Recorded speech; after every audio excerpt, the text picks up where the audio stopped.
আসসালামু আলাইকুম ওয়া রাহমাতুল্লাহি ওয়া বারাকাতুহু। প্রিয় শিক্ষার্থী, কেমন আছো? আশা করছি তোমরা ভালো আছো। জিয়া অ্যাকাউন্টিং কোর্সের পক্ষ থেকে জিয়া স্যার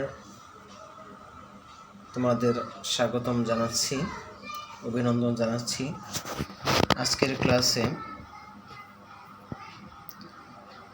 হিসাব বিজ্ঞান বিষয়ের প্রথম অধ্যায় হিসাব বিজ্ঞান পরিস্থিতি নিয়ে আলোচনা করব। তার পূর্বে তোমরা যারা আমার এই চ্যানেলে নতুন, তারা অবশ্যই আমার চ্যানেলটি সাবস্ক্রাইব করবে এবং বেল আইকনটি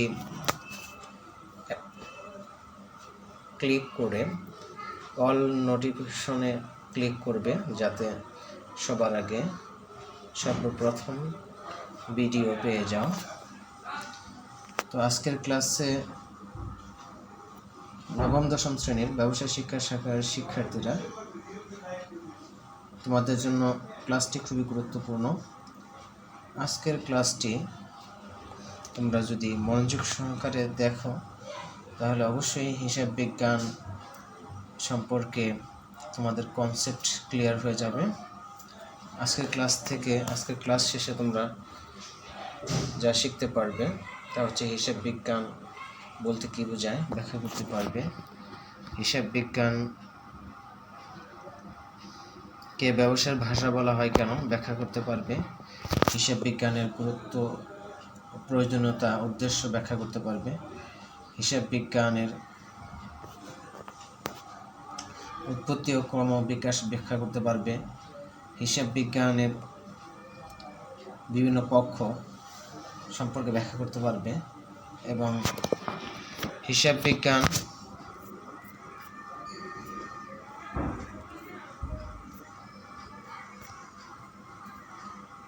সমাজ ও পরিবেশের সাথে হিসাব ব্যবস্থার সম্পর্ক ব্যাখ্যা করতে পারবে, মূল্যবোধ সৃষ্টিতে ও জবাবদিহি প্রক্রিয়ায় হিসাব বিজ্ঞানের ভূমিকা ব্যাখ্যা করতে পারবে।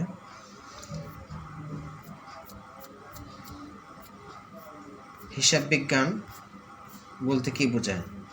হিসাব বিজ্ঞান বলতে সাধারণত আমরা এটাই বুঝে থাকি যে শাস্ত্র পাঠ করলে কোনো ব্যবসায়ী প্রতিষ্ঠানের বা কোনো ব্যক্তি বা ব্যবসা প্রতিষ্ঠানের আর্থিক কার্যাবলী একটি হিসাবের বইতে সুষ্ঠুভাবে লিপিবদ্ধ করা যায় এবং একটি নির্দিষ্ট সময় শেষে তার সামগ্রিক কার্যাবলী ও ফলাফল নির্ণয় করা যায়। হিসাব বিজ্ঞান হচ্ছে একটি প্রক্রিয়া যেখানে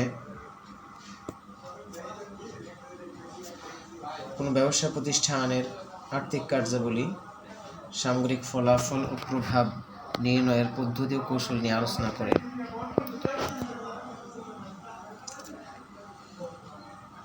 হিসাব বিজ্ঞান খুবই একটি গুরুত্বপূর্ণ এবং ইম্পর্টেন্ট, প্রয়োজনীয় একটি বিষয়।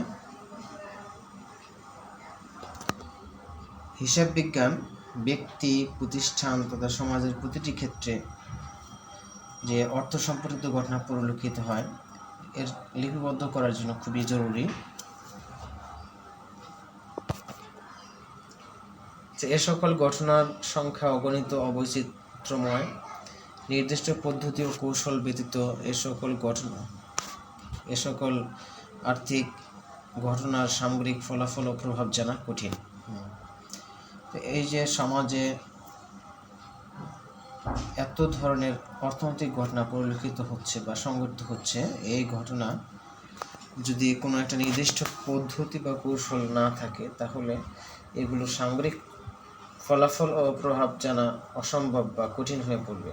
আর হিসাব বিজ্ঞান হচ্ছে এমন একটি প্রক্রিয়া যেখানে এই যে সংঘটিত আর্থিক ঘটনা বা আর্থিক লেনদেন, এগুলোর সামগ্রিক ফলাফল ও প্রভাব জানার বা প্রভাব নির্ণয়ের কৌশল ও পদ্ধতি নিয়ে আলোচনা করে। আর প্রতিষ্ঠানের অভ্যন্তরীণ ও বাহ্যিক বিভিন্ন পক্ষ যারা আছে, তারা হিসাব বিজ্ঞানের তথ্য সর্বদা জানতে আগ্রহী। অভ্যন্তরীণ পক্ষ কারা কারা? মালিক, ব্যবস্থাপক। বাহ্যিক পক্ষ কারা কারা? সরকার, পাওনাদার, এরপরে তোমার কর্মচারী।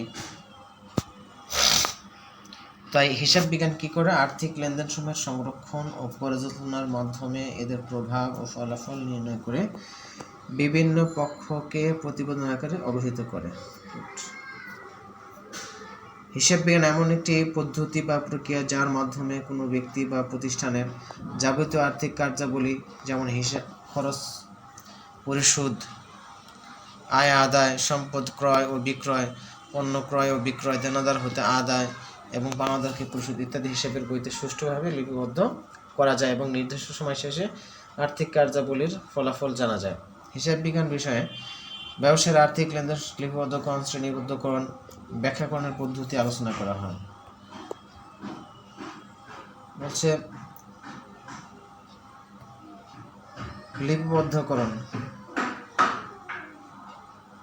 লিপিবদ্ধকরণ হচ্ছে জাবেদাভুক্তকরণ। হ্যাঁ, ওকে। আর শ্রেণীবদ্ধকরণ হচ্ছে তোমার খতিয়ানা অন্তর্ভুক্তকরণ। আর ব্যাখ্যাকরণ জাবেদার মধ্যেই পড়ে। তাহলে কি করা যায়? হিসাব বিজ্ঞান হচ্ছে এমন একটি প্রক্রিয়া যার মাধ্যমে কি করা যায়? ব্যবসা প্রতিষ্ঠানের যাবতীয় আর্থিক কার্যাবলী লিপিবদ্ধ করা যায় এবং একটা নির্দিষ্ট সময় শেষে কি করা হয়? এই সমস্ত আর্থিক কার্যাবলীর সামগ্রিক ফলাফল নির্ণয় করা সম্ভব হয়। এসব তথ্যগুলি ব্যবসা প্রতিষ্ঠান বিভিন্ন সিদ্ধান্ত গ্রহণে সাহায্য করবে। অর্থাৎ যে আর্থিক অবস্থা পরিবর্তন নির্ণয় করা যাবে, নির্ণয় করার পর যে তথ্য পাওয়া যাবে, এই তথ্য দ্বারা কি করা যাবে? প্রতিষ্ঠানের বিভিন্ন সিদ্ধান্ত গ্রহণে সহায়তা করা যাবে। হিসাব বিজ্ঞানের জ্ঞান ব্যবহার করে হিসাবের বিভিন্ন বিবরণী ও পদ্ধতি প্রতিবেদন প্রস্তুত করা হয়, যার মাধ্যমে প্রতিষ্ঠানের আর্থিক অবস্থা জানা যায়। তাই হিসাব বিজ্ঞানকে ব্যবসায়ের ভাষা বলা হয়। হিসাব বিজ্ঞানকে ব্যবসায়ের ভাষা বলা হয় কেন? যে হিসাব বিজ্ঞানের জ্ঞান বলছে হিসাব বিজ্ঞানের জ্ঞান ব্যবহার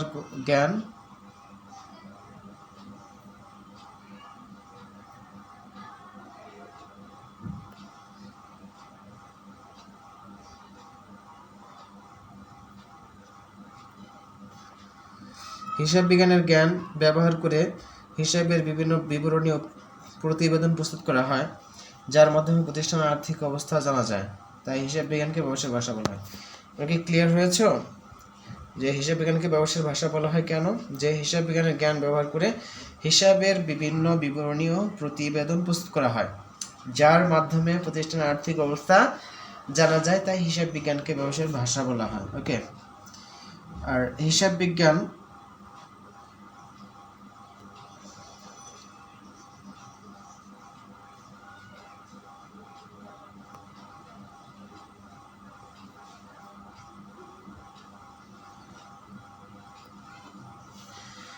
বিজ্ঞানের মাধ্যমে আর্থিক ঘটনাসমূহ হিসাবের নির্দিষ্ট বইতে যথাযথভাবে লিপিবদ্ধ, শ্রেণীবদ্ধ ও বিশ্লেষণ করে ব্যক্তি বা প্রতিষ্ঠানের সামগ্রিক ফলাফল ও আর্থিক অবস্থা নিরূপণ করা যায়। তাহলে আমরা সর্বশেষ কি জানলাম? যে হিসাব বিজ্ঞানের জ্ঞান ব্যবহার করে হিসাব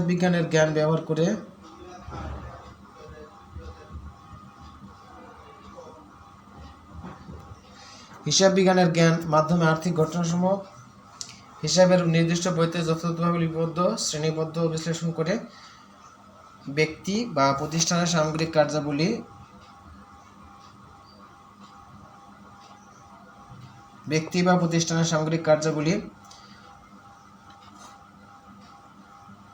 কার্যাবলীর ফলাফল ও আর্থিক অবস্থা নিরূপণ করা যায়। হিসাব বিজ্ঞানের উদ্দেশ্য প্রয়োজনীয়তা। হিসাব বিজ্ঞানের বিভিন্ন উদ্দেশ্য ও প্রয়োজনীয়তা রয়েছে। 1 নাম্বার উদ্দেশ্য হচ্ছে লেনদেন সমূহ সঠিকভাবে হিসাবের বইতে লিপিবদ্ধকরণ ব্যতীত প্রতিষ্ঠানের আর্থিক ফলাফল ও আর্থিক অবস্থা সম্পর্কে জানা সম্ভব নয়। বলছে যে লেনদেন যদি আমরা সঠিকভাবে হিসাবের বইতে লিপিবদ্ধ করতে না পারি, তাহলে কি করা যাবে না? কোনো প্রতিষ্ঠানের আর্থিক ফলাফল, আর্থিক অবস্থা সম্পর্কে জানা যাবে না বা সম্ভব হবে না। কাজেই হিসাব বিজ্ঞানের প্রথম উদ্দেশ্য হচ্ছে যে এই লেনদেনগুলো সুনির্দিষ্ট পদ্ধতি অনুসরণ করে সঠিকভাবে হিসাবের বইতে লিপিবদ্ধ করা। 2 নম্বর, হিসাব বিজ্ঞানের অন্যতম প্রধান উদ্দেশ্য আর্থিক ফলাফল ও আর্থিক অবস্থা নিরূপণ। আর্থিক ফলাফল ও আর্থিক অবস্থা নিরূপণ।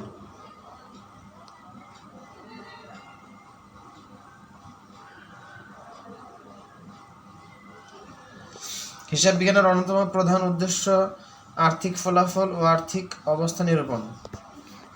হিসাব বিজ্ঞানের অন্যতম প্রধান উদ্দেশ্য কি? হিসাব বিজ্ঞানের অন্যতম প্রধান উদ্দেশ্য হচ্ছে আর্থিক ফলাফল ও আর্থিক অবস্থা নিরূপণ করা। আর্থিক ফলাফল বলতে বোঝায় লাভ ক্ষতির পরিমাণ, মোট লাভ কত হয়েছে, নেট লাভ কত হয়েছে, এরপরে পরিচালন মুনাফা কত হয়েছে, এটা হচ্ছে আর্থিক ফলাফল। আর আর্থিক অবস্থা হলো মোট সম্পদ, দায় দেনার পরিমাণ কত আছে, মালিকানা সত্ত্বের পরিমাণ কত আছে। লাভ ক্ষতির পরিমাণ নির্ণয়ের মাধ্যমে ব্যবসায়ের গতি প্রকৃতি সম্পর্কে ধারণা লাভ করা সম্ভব, যে লাভ কত হয়েছে বা ক্ষতি কত হয়েছে, এটার মাধ্যমে হিসাবের ব্যবসায়ের গতি প্রকৃতি সম্পর্কে ধারণা লাভ করা যাবে। যাবতীয় আয় ও ব্যয় হিসাব সঠিকভাবে লিপিবদ্ধকরণের মাধ্যমে ব্যবসায় লাভ ক্ষতি নির্ণয় করা সম্ভব হবে। 3, প্রতিষ্ঠানের সম্পদ, দায় ও মালিকানা সত্ত্বের পরিমাণ নির্ণয়ের মাধ্যমে আর্থিক অবস্থা সম্পর্কে পূর্ণাঙ্গ ধারণা লাভ করা যাবে। 4, ব্যয় নিয়ন্ত্রণের মাধ্যমে প্রতিষ্ঠানের কাঙ্ক্ষিত ফলাফল অর্জন করা সম্ভব হবে। যাবতীয় ব্যয়, হিসাব বিজ্ঞান ব্যবসায়ের যাবতীয় ব্যয় সঠিকভাবে লিপিবদ্ধকরণের মাধ্যমে ব্যয় নিয়ন্ত্রণে সহায়তা করে।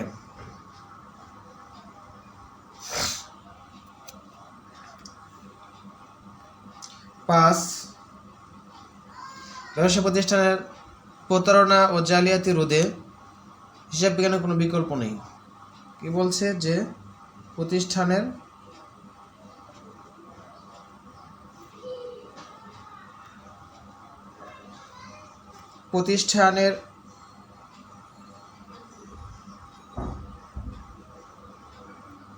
ব্যবসা প্রতিষ্ঠানের প্রতারণা ও জালিয়াতি রোধে হিসাব বিজ্ঞানের কোনো বিকল্প নেই।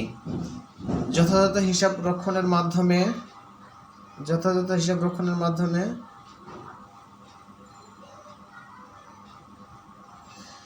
প্রতারণা ও জালিয়াতি রোধের পাশাপাশি তা নিয়ন্ত্রণ করাও সম্ভব। যথাযথ হিসাব রক্ষণের মাধ্যমে প্রতারণা ও জালিয়াতি রোধের পাশাপাশি তা নিয়ন্ত্রণ করাও সম্ভব হবে। 6, আর্থিক তথ্যাবলী সংশ্লিষ্ট পক্ষকে জানানো এবং ব্যবসার বিভিন্ন সিদ্ধান্ত গ্রহণে ব্যবহার করা যাবে। বিভিন্ন সিদ্ধান্ত গ্রহণে ব্যবহার করা যায়। 7, প্রতিষ্ঠানের একাধিক বছরের আর্থিক বিবরণী তুলনা বিশ্লেষণের মাধ্যমে উন্নতি অবনতির বিভিন্ন দিক চিহ্নিতপূর্বক প্রয়োজনীয় পদক্ষেপ নেওয়া সম্ভব হবে।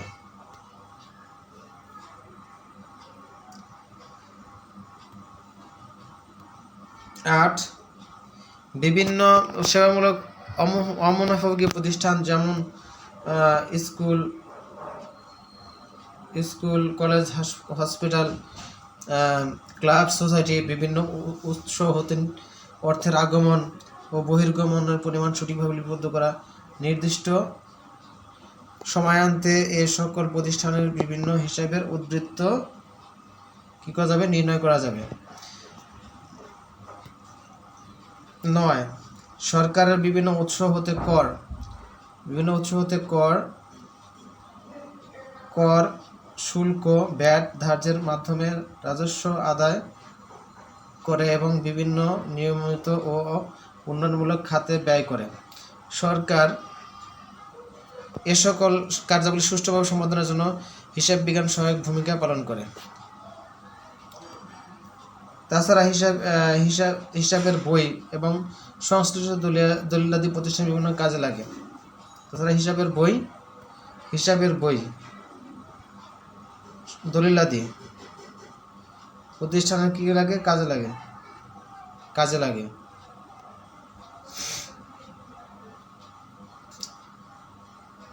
যেমন ব্যাংক বা ঋণদানকারী প্রতিষ্ঠান হতে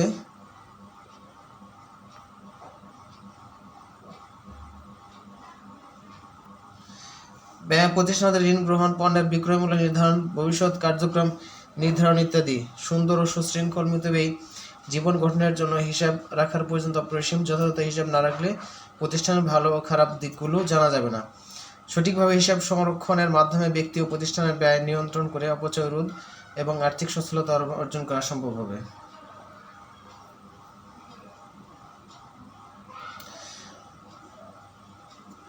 ভালো ও খারাপ দিকগুলো জানা যাবে। আর সঠিকভাবে হিসাব সংরক্ষণের মাধ্যমে ব্যক্তি ও প্রতিষ্ঠানের ব্যয় নিয়ন্ত্রণ করে অপচয় রোধ এবং আর্থিক সচ্ছলতা অর্জন করা সম্ভব হবে। তাহলে আমরা হিসাব বিজ্ঞানের উদ্দেশ্য পর্যন্ত সম্পর্কে জানলাম। এবার আমরা হিসাব বিজ্ঞানের উৎপত্তি ও ক্রমবিকাশ সম্পর্কে জানব। উৎপত্তি ও ক্রমবিকাশ। তোমরা চিন্তা করে দেখো যে আদিকালে যখন মানুষ বন জঙ্গলে বসবাস করত, তখন তারা কি করত? দলবদ্ধ হয়ে বসবাস করা শিখলো। এরপরে দেখা গেল তারা নারীরা ফলমূল আহরণ করতো এবং পুরুষেরা কি করতো? পশু পাখি শিকার করত। তাহলে সে পশু পাখি শিকার করার পরে এই পশু পাখিগুলো কয়টা সে শিকার করলো, কয়টা খাওয়া হয়ে গেল বা কতগুলো তার কাছে রইলো, এটার হিসাব তারা কি করতো? বিভিন্ন লতা পাতার মধ্যে গিট দিত, হ্যাঁ, বা একটা পাথরের গায়ে আঁচড় কাটতো, হ্যাঁ, অথবা যখন তারা সমাজে বসবাস করা শিখলো, নদীর তীরবর্তী এলাকায় চলে আসলো, সমতল ভূমিতে বসবাস করলো এবং সমাজবদ্ধ হয়ে বসবাস শুরু করলো এবং কৃষিকাজ শুরু করলো। বিনিময় প্রথা চালু হলো যে দ্রব্যের বিনিময়ে দ্রব্য। তখন মানুষ কিভাবে করতো? যে তারা গাছের গায়ে তারা দাগ কাটতো, গুহায় বা পাথরের চিহ্ন দিয়ে রাখতো। একসময় সমাজবদ্ধ হয়ে বসবাস শুরু করলো, কৃষিকাজ আরম্ভ করলো। তখন কি হলো? তারা গড়ে দাগ কেটে বা রশিতে গিট দিয়ে ফসলের হিসাব রাখতো। ঘরে দাগ কেটে বা রশিতে গিট দিয়ে তারা কি করতো? হিসাব করা, গিট দিয়ে ফসল ও মজুদের হিসাব রাখা শিখলো। আস্তে আস্তে মানুষের সংখ্যা বৃদ্ধি পায়, সমাজ বিস্তার লাভ করে বিনিময় প্রথা চালু হয়। কি হলো তখন? বিনিময় প্রথা চালু হলো। এরপরে মুদ্রার প্রচলন হলো, ব্যবসার বাণিজ্য শুরু হয়। ক্রয় বিক্রয় জমা খরচ, দেনা পাওনা, অঙ্কের এবং অন্যান্য লেনদেন হিসাবের বইতে অঙ্কের মাধ্যমে লেখা শুরু হয়। আর হিসাব বিজ্ঞানের জনক কে? এ প্রশ্ন অবশ্যই জানতে ইচ্ছা করে। হিসাব বিজ্ঞানের জনক হচ্ছে লুকা প্যাসুলি। কে? লুকা প্যাসুলি। 1494 খ্রিস্টাব্দে তিনি কি করে? এই সুম্মা ডি অ্যারিথমেটিকা জিওমেট্রিয়া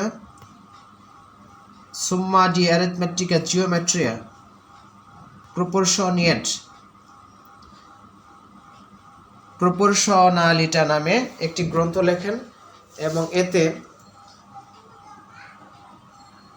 হিসাব রক্ষণের মূলনীতি, দুতরফা দাখিলা পদ্ধতি ব্যাখ্যা করা হয়। তাহলে তিনি কি বই লিখছেন? হিসাব বিজ্ঞানের জনককে লুকা প্যাসুলি। কে? লুকা প্যাসুলি। হিসাব বিজ্ঞানের জনককে লুকা প্যাসুলি। আর তিনি কত সালে এই হিসাব বিজ্ঞান এর ব্যাপারে দুতরফা দাখিলা পদ্ধতি লেখেন?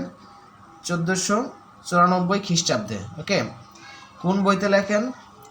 তিনি লেখেন তার সুম্মা ডি অ্যারিথমেটিকা জিওমেট্রিয়া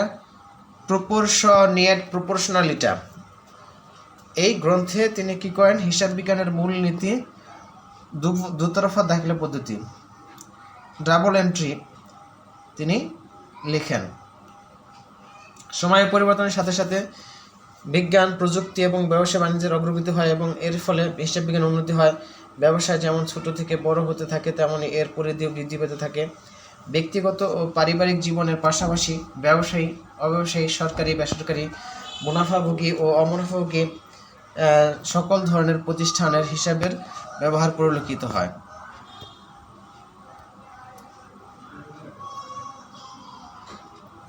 সময়ের পরিবর্তনের সাথে সাথে বিজ্ঞান, প্রযুক্তি এবং ব্যবসায় বাণিজ্যের অগ্রগতি হয় এবং এরই ফলে হিসাব বিজ্ঞানের উন্নতিও হয়।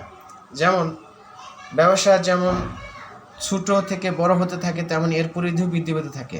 ব্যক্তিগত ও পারিবারিক জীবনের পাশাপাশি অব্যবসায়ী, সরকারি, সরকারি, বেসরকারি, মুনাফাভোগী, অমুনাফাভোগী সকল প্রতিষ্ঠানে হিসাব বিজ্ঞানের ব্যবহার পরিলক্ষিত হয়। ওকে,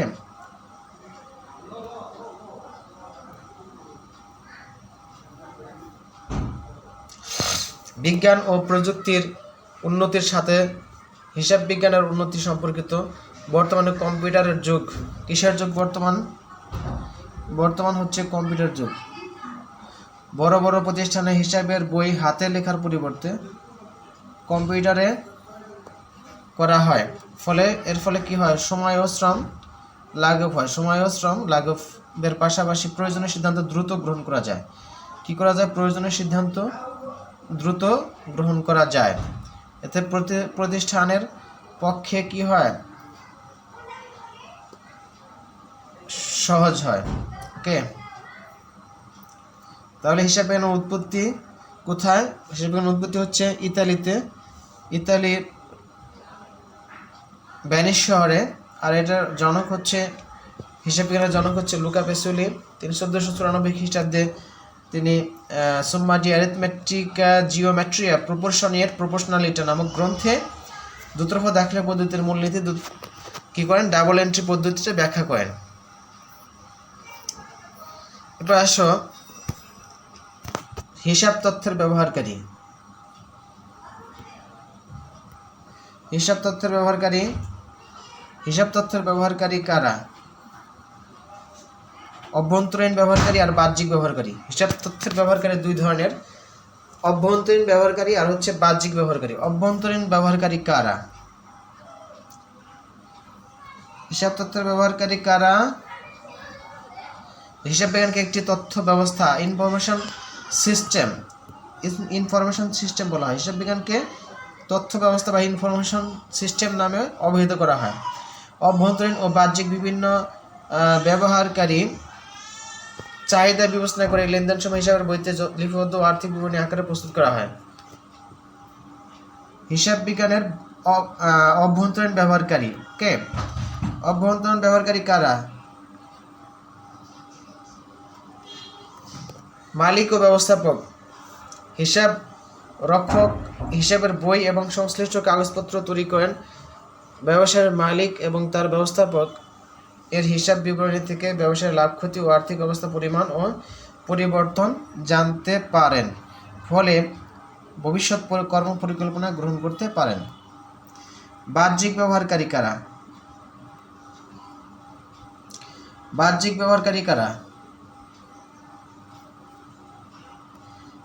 ব্যবহারকারী হচ্ছে তোমার,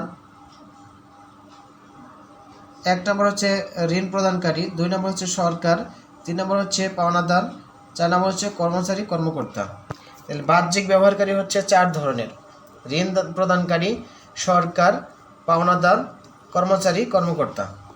ঋণ প্রদানকারী প্রতিষ্ঠান ঋণ সরবরাহের পূর্বে ঋণ পরিশোধ ক্ষমতা যাচাইয়ের জন্য ঋণ প্রদানকারী প্রতিষ্ঠান কি করে? যাবতীয় হিসাব পর্যালোচনা করে ঋণ সরবরাহ করে থাকে। সরকারের সংশ্লিষ্ট কর্তৃপক্ষ ব্যবসায়ের হিসাব হতে যথাযথভাবে শুল্ক, ব্যাট, কর এবং আয়কর পরিশোধ করা হচ্ছে কিনা তা নিশ্চিত হতে এবং প্রয়োজনীয় পদক্ষেপ গ্রহণ করতে পারেন। পাওনাদার বাকিতে পণ্য বিক্রয়ের পূর্বে ব্যবসায়ের দায় পরিশোধ ক্ষমতা যাচাই করে সরবরাহকারী ব্যক্তি ও প্রতিষ্ঠান পণ্য সরবরাহ করে। সংরক্ষিত হিসাব হতে সহজেই ধারণা লাভ করা সম্ভব। ব্যবসায়ের শ্রমিক, কর্মচারী, কর্মকর্তা গণ তাদের প্রাপ্ত সুযোগ সুবিধার যথার্থতা বিচার, ন্যায্য অংশ আদায়ের জন্য আর্থিক বিবরণী সহায়তা গ্রহণ করেন। এছাড়া হিসাব নিরীক্ষক বিনিয়োগকারী, ভোক্তা এবং অন্যান্য সংশ্লিষ্ট ব্যক্তি ও প্রতিষ্ঠান হিসাব তথ্য ব্যবহার করে থাকেন। তাহলে হিসাব তথ্যের ব্যবহারকারী দুই ধরনের: অভ্যন্তরীণ ব্যবহারকারী, বাহ্যিক ব্যবহারকারী। অভ্যন্তরীণ ব্যবহারকারী কারা? মালিক ও ব্যবস্থাপক। আর বাহ্যিক ব্যবহারকারী কে? ঋণ প্রদানকারী, সরকার, পাওনাদার ও কর্মচারী। এছাড়াও কারা ব্যবহার করেন? হিসাব নিরীক্ষক, বিনিয়োগকারী, ভোক্তা এবং অন্যান্য সংশ্লিষ্ট ব্যক্তি ও প্রতিষ্ঠান। সমাজ ও সমাজ ও পরিবেশের সাথে হিসাব ব্যবস্থার সম্পর্ক। হিসাব বিজ্ঞান শুধু মুনাফা নির্ণয়ের জন্যই ব্যবহার করা হয় না। হিসাব বিজ্ঞান শুধু মুনাফা নির্ণয়ের জন্যই ব্যবহার করা হয় না, মুনাফা নির্ণয়ের পাশাপাশি ব্যবসা প্রতিষ্ঠান কর্তৃক সমাজ এবং পরিবেশের যাতে কোনো রকম ক্ষতি না হয় সেদিকে লক্ষ্য রাখে।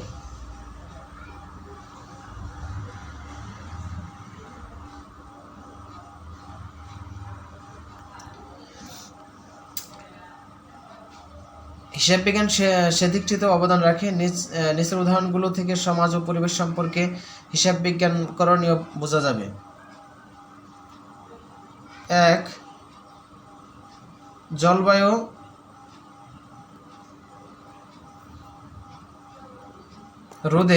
দূষণ রোধে প্রতিষ্ঠান কিছু অর্থ খরচ করবে এবং হিসাবরক্ষক তার হিসাব রাখবে এবং সেই হিসাব থেকে বোঝা যাবে ব্যবসার মালিক সমাজ এবং পরিবেশ সম্পর্কে কতটা সজাগ। বিশেষ করে তেল কোম্পানিগুলো বায়ু দূষণ রোধে অনেক ব্যয় করে থাকেন। 2.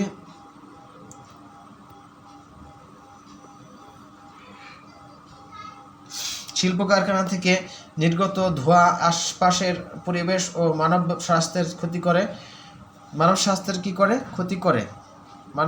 ক্ষতি করে। নির্গত ধোঁয়া আশেপাশের পরিবেশ এবং মানব স্বাস্থ্যের ক্ষতি করে।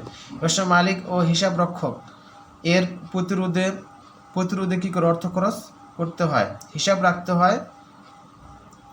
এর বিষয়ে সরকার নিয়ম নীতিকে অনুসরণ করে চলতে হয়।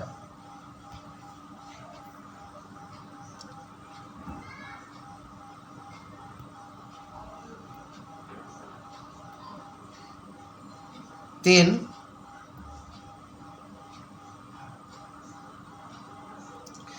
পণ্য তৈরিতে স্বাস্থ্যসম্মত কাঁচামাল ব্যবহার করা হয়।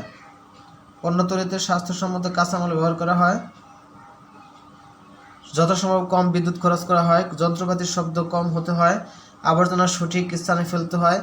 এসব কাজ করার জন্য কিছু অর্থ খরচ করতে হয়। হিসাব রক্ষক এই খরচের জন্য অর্থ বরাদ্দের পাশাপাশি ব্যয় করা অর্থের যথাযথ হিসাব রাখতে হয়। 4 হচ্ছে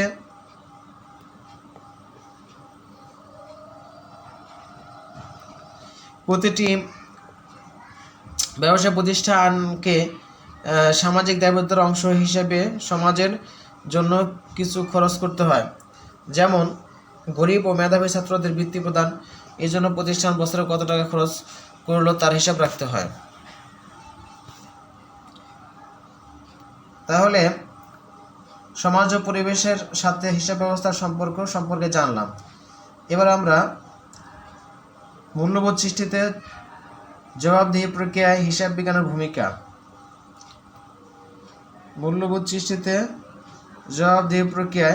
হিসাব বিজ্ঞানের ভূমিকা সম্পর্কে জানব। মূল্যবোধ হলো ব্যক্তি ও সমাজের চিন্তা চেতনা, বিশ্বাস, ধ্যান ধারণা প্রভৃতির সমন্বয়ে দীর্ঘদিন ধরে গড়ে ওঠা একটি মানদণ্ড, যার দ্বারা মানুষ কোনো বিষয়ের ভালো মন্দ বিচার করে ভালোকে গ্রহণ ও মন্দকে বর্জন করে। নিচে মূল্যবোধ সৃষ্টিতে হিসাব বিজ্ঞানের কিভাবে সহায়তা করে তা ব্যাখ্যা করা হলো। 1. সততা ও দায়িত্ববোধের বিকাশ। হিসাব রক্ষণের ক্ষেত্রে হিসাব বিজ্ঞানের রীতিনীতি ও কলাকৌশল যথাযথভাবে অনুসরণ করা হলে আর্থিক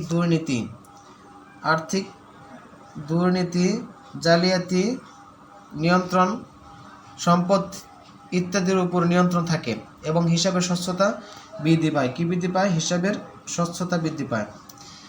আর বছরের পর বছর এর অনুসরণের মাধ্যমে সংশ্লিষ্ট ব্যক্তিদেরকে দায়িত্ববোধে বিকশিত হয়। 2.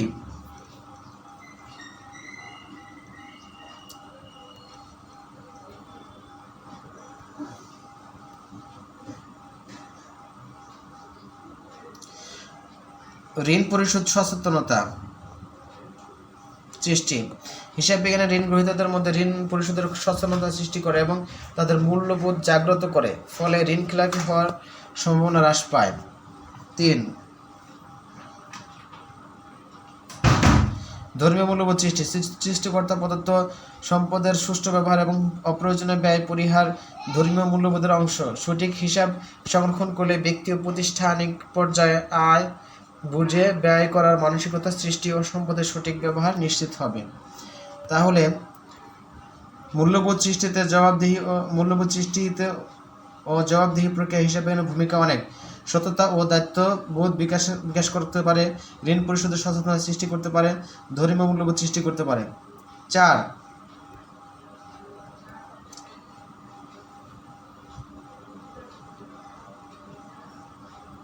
সমাজ ও রাষ্ট্রের প্রতি দায়িত্ববোধ সৃষ্টি। সরকারের আয়ের অন্যতম উৎসগুলো হচ্ছে ভ্যাট, কাস্টমস ডিউটি, আয়কর। হিসাব বিজ্ঞানের যথাযথ প্রয়োগের মাধ্যমে সঠিক আয় ও ব্যয় নির্ণয় করা সম্ভব, ফলে কর ফাঁকি দেওয়ার প্রবণতা হ্রাস পায়। 5, জালিয়াতি ও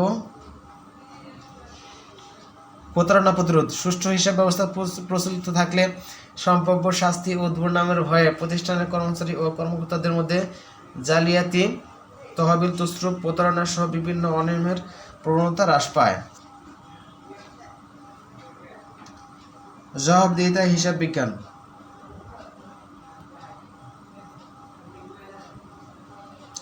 জবাবদিহিতা হিসাব বিজ্ঞান কোনো কার্য সম্পাদনের দায়িত্ব সুনির্দিষ্ট হলে কাজের ফলাফলের জন্য সংশ্লিষ্ট ব্যক্তিকে তার কাজের জন্য দায়ী করা যায়।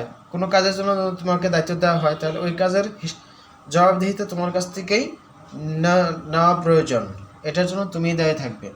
নিজের কাজের জন্য তৃতীয় পক্ষের নিকট দায়বদ্ধতা জবাবদিহিতা। নিজের কাজের জন্য তৃতীয় পক্ষের নিকট দায়বদ্ধতাই হচ্ছে জবাবদিহিতা। এই জবাবদিহিতা কার্যক্রম গতিশীল রাখার ক্ষেত্রে হিসাব বিজ্ঞানের ভূমিকা উল্লেখ করা হলো। ব্যবসা প্রতিষ্ঠানের অভ্যন্তরীণ জবাবদিহিতা। আধুনিক বিকেন্দ্রীকরণ ব্যবস্থায় আয় ও ব্যয় ও বিনিয়োগের জন্য নির্দিষ্ট ব্যক্তিগণকে পূর্ণ ক্ষমতা দেওয়া হয়, যাতে করে দায়িত্ব পালন পূর্ণ মনোযোগ প্রদান সম্ভব হয় এবং নির্দিষ্ট হিসাবকাল শেষে অর্পিত দায়িত্বের ফলাফল সম্পর্কে ঊর্ধ্বতন কর্তৃপক্ষের প্রশ্নের জবাব প্রদানেও সক্ষম হয়।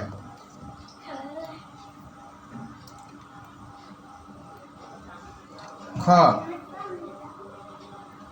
মালিক, ঋণদাতা ও বিনিয়োগকারীদের নিকট জবাবদিহিতা। প্রতিষ্ঠানের হিসাব রক্ষণ ও ব্যবস্থাপনায় নিয়োজিত ব্যক্তিবর্গের এই মর্মে জবাবদিহি করতে হয় যে প্রস্তুতকৃত বিবরণীতে প্রতিষ্ঠানের সঠিক চিত্র তুলে ধরা হয়েছে কিনা, বিনিয়োগকৃত অর্থের সঠিক ব্যবহার কতটুকু নিশ্চিত হয়েছে, অর্জিত মুনাফা ও প্রাক্কলিত মুনাফার সংগতি রক্ষা হয়েছে কিনা ইত্যাদি। এরূপ জবাবদিহিতার অনুপস্থিতিতে অনার্থিক সকল ক্ষেত্রে চরম বিশৃঙ্খলা ও অবনতি পরিলক্ষিত হয়। গ,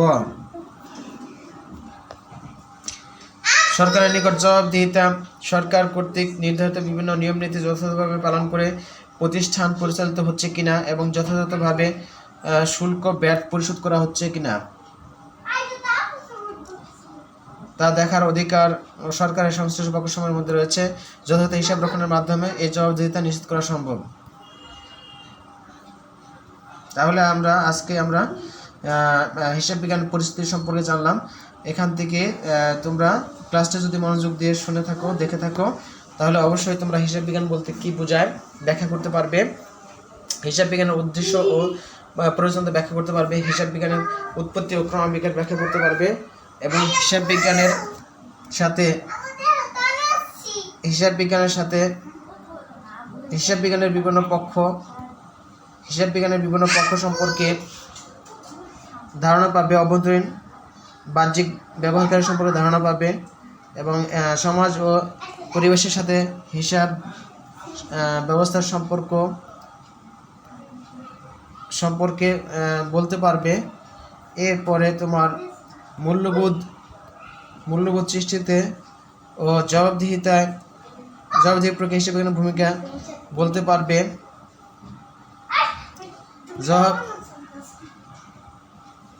জবাবদিহিতে হিসাব বিজ্ঞান এ সম্পর্কে জানতে পারবে। তাহলে আজকের ক্লাসটি তোমাদের অবশ্যই ভালো লেগেছে। আগামী ক্লাসে দেখা হবে, সে পর্যন্ত ভালো থাকবে। আল্লাহ হাফেজ।